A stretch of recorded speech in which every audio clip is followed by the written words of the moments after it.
দিয়ে কাঞ্চনমালা বাজারের 5 দিন ব্যাপী হরিনাম সংকীর্তন সমাপ্ত হয়। গত সোমবার থেকে এই কীর্তন শুরু হয়েছিল। টানা 5 দিন ব্যাপী হরিনাম সংকীর্তনে ব্যাপক ভক্ত সমাগম হয়। শুক্রবার বিকেল মহাপ্রসাদ বিতরণ করা হয়। সারা রাত চলে নাম কীর্তন। শনিবার ভোরে নগর কীর্তনের মধ্য দিয়ে হরিনাম সংকীর্তনের সমাপ্তি ঘটে।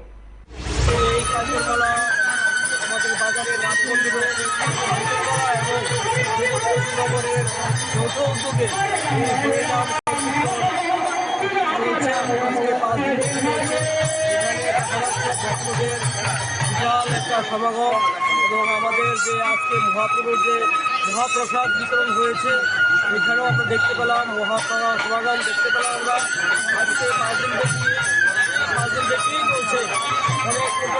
আমরা বিভিন্ন যেমন আমরা কাঞ্চনমালা পঞ্চায়েত আজকে আমাদের পার্শ্ববর্তী যে পঞ্চায়েতগুলো আছে যেমন চাম্পামুড়া সেদেরকে দিয়ে আছে আপনার শ্রীনগর আনন্দনগর প্রত্যেকখান থেকে এসে আমাদের এই হরিনাম সংকীর্তনের যে